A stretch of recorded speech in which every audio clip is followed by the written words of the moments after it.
you beauties, how are you today? I'm Rebecca Felgate and I'm very excited because I have another most amazing top 10 for you. And today is a hilarious one. It is top 10 dumbest criminals of all time.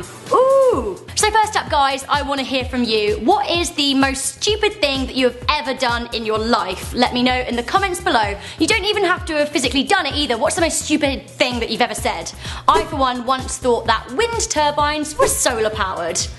Not just a hat rack, my friends. So launching in at number 10 of our top 10 criminals is Jonathan Payton, aka the guy who dressed up as a cow in order to steal milk. 18-year-old Jonathan Payton cow-suited up in order to steal 96 gallons of milk from a Walmart in Virginia. Now that's around 640 pints of milk. Jonathan caught the attention of shop workers because, you know, he was full-on dressed as a cow, also loading as much milk as could physically fit in his cart and just exiting the store without paying. If that wasn't enough, he then sat outside the store trying to give away the stolen goods to bemused passers-by. Now it's either some kind of highbrow political statement on the treatment of cattle, or just a dumb prank gone horribly wrong. Who knows? Police found it pretty easy to spot who the criminal was when they found Jonathan sitting next to the cow suit. Suffice to say, it made for a pretty interesting mugshot. In at number 9 we have Michael Logan, aka the guy who handcuffed himself, then turned himself in. Michael Logan Brown, a 19-year-old from Texas, was smoking pot and goofing around with his friends.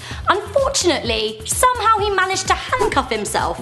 I think lesson number 1, when you're doing something illegal, maybe make sure there aren't handcuffs around. Poor stupid Logan tried everything to get out of the handcuffs. He tried sawing them off, he tried everything. He didn't have the key. So what did he decide to do, that bright spark? He went down to the police station. I guess maybe the police wouldn't have known that he'd been smoking pot, or would they? Unfortunately, Logan was already wanted on an outstanding warrant, and he was stupid enough to give his real name to the officers. Also, when they searched him, he had marijuana in his pocket. Guess they'll just be leaving those handcuffs on then. Good job, Logan. Next up at number 8 we have a case of deaf as well as dumb. Woo! At number 8 we have Klaus Schmidt, aka the guy who couldn't hear the alarm. In 1995, Klaus Schmidt tried to rob a bank. Sure, the only problem is that Klaus can't hear, but that's fine. Do you know what? Equal opportunities with your thieves. Good on you, Klaus. Klaus decided to trot on down to the bank in Berlin, Germany. When an employee of the bank noticed that Klaus was acting suspiciously, he asked him if he was okay and whether he needed a bag. Unfortunately, because Klaus couldn't hear him properly, he gave himself away by saying, "You're damn right it's a real gun." Good one, Klaus. This announcement led to another employee pressing the security alarm, but unfortunately for Klaus Schmidt, he couldn't hear it. Despite the alarm sounding very loudly, Schmidt went about his business. Now this was until the police showed up. Despite having been arrested for armed robbery, Klaus Schmidt then tried to sue the bank for exploiting his disability. Oh, Schmitty. In at number 7 we have Derrick Mosley, aka the guy who tried to rob a gun shop with a baseball bat. Not his best idea. There's that age-old saying, don't bring a knife to a gunfight. Well, I guess he didn't get the memo because I'm pretty sure this also applies to baseball bats. 22-year-old Derrick Mosley tried to steal a gun from a discount gun store just outside Portland in Oregon, USA. Now Derrick stormed in and smashed a counter in the gun store. Luckily, you know, it was a gun store, so when the manager saw, he pointed his own firearm at him and apprehended him until the police arrived. Funnily enough, when the police showed up, they saw Derrick lying on the ground with the manager of the store pointing his gun at him. Derrick was charged with first-degree robbery, first-degree theft, unlawful possession of a firearm, second-degree criminal mischief, and bail was set at $250,000. Derrick, you're a fool. In at number 6, Dennis Hawkins, aka the guy who dressed as a very, very unconvincing woman. Dennis Hawkins, a 48-year-old man from Pittsburgh, decided to use the element of disguise when carrying out a robbery. Whilst he successfully managed to get the cash, CCTV picked him up. The CCTV wasn't tricked by his shrewd disguise. On top of that, Dennis didn't think of aiding his getaway by, you know, ditching the fake boobs and wig, making him easily recognizable. Did I mention he was also wearing clown trousers? No? Oh, well, he was also wearing bold clown trousers. Inconspicuous. Continuing to don his cross-gender look, the police were able to track him down as a man, or woman, fitting his description, was spotted at a gas station trying to steal a getaway car. Now things got worse for poor old Dennis, who had tried to open the box of cash he had stolen, activating the ink dye security device. So the police found Derrick half dressed as a woman, half dressed as a clown, covered in red ink. In at number 5, our halfway point, it is Michael Anthony Fuller, aka the guy who tried to use a $1 million note. $1 million note!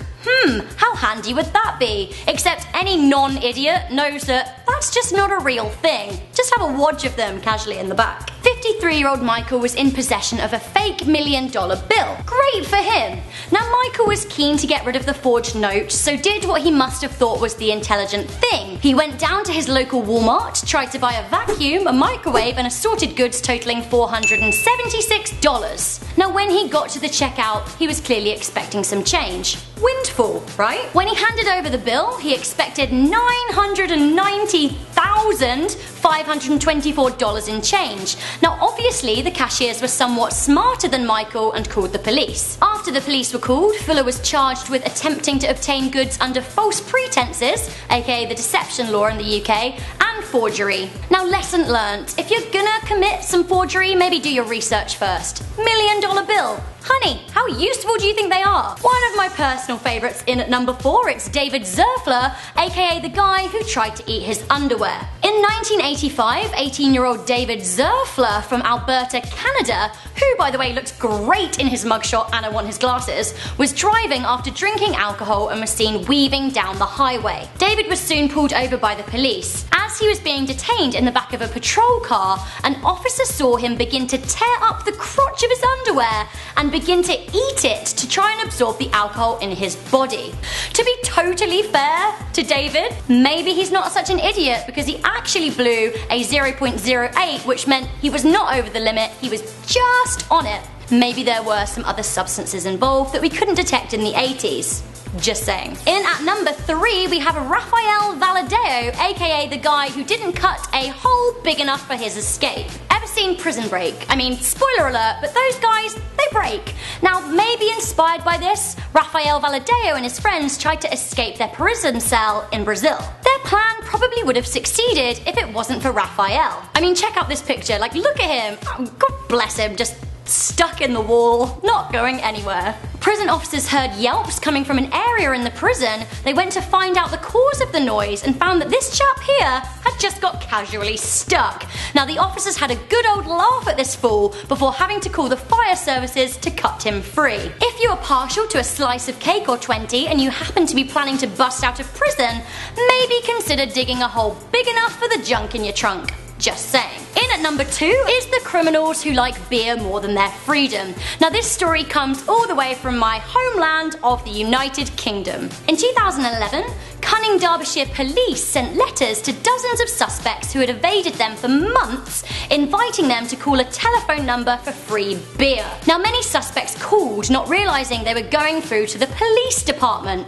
The officer on the line arranged a time and a place to meet the criminals to give them their free beer. I love this, like as if you get something through the post being like, free beer, you're a wanted criminal. You call the number? You crazy. As the criminals showed up for their bounty at locations around Derbyshire and Nottinghamshire, they were duly arrested. If there's one thing this story tells me, it's that beer wins, guys. Beer wins! So we have reached that point in our top 10 dumbest criminals list, where we're going to do a little recap and then tell you who is the dumbest criminal of all time. So far we have had so many dumb criminals. We've had a guy who dressed as a cow to steal milk, a guy who tried to rob a gun store with a baseball bat, the guy who didn't drill a hole big enough, the criminals who bloom in love a bevy, but who could be the dumbest criminal of all time? At number 1 we have Ruben Zarate, aka the guy who left his number at the crime scene. Isn't it a nightmare when you go down to the store and they don't have what you want in stock? What would you do? Maybe leave your number, get them to call you when they have it? Yeah, unless you're trying to rob the store, in which case, maybe don't. 18-year-old Ruben Zarate tried to rob a Chicago car parts shop. He had a gun, he was ready to take the dough. One problem, the money was in a safe and the only person with a key to the safe was the manager, who wasn't there. Here Reuben had a few choices. He could admit defeat, he could shoot them all anyway, or avoid mass murder by leaving his number with the store employees and ask them to call him when the manager's in. Guess what he did? As he left, the store called the police. The police turn up. They say, hey, why don't you give this guy a call? Tell him that the manager's back, see if he comes back. Now bless little Reuben. What did he do? He returned to the store, gun in hand, ready to take the money. One-way trip to jail. He's just so stupid that I kind of want to give him a hug and tell him it's going to be okay, but you know what? It's probably not going to be okay because he's going to jail for a very, very long time. So that was that. That was our top 10 list of dumbest criminals. Did I miss anything out? Let me know in the comments below. One thing I want to mention, there were no females in that list. Now, I did research dumb female criminals, but these guys were just a lot dumber. That tells me one thing, maybe we're just better at getting away with it. So I've been Rebecca Felgate, this has been Most Amazing Top 10. Let me know your thoughts, opinions, life stories, and be sure to like, share and subscribe. Check out our other videos kind of floating around over here, and I will see you next time.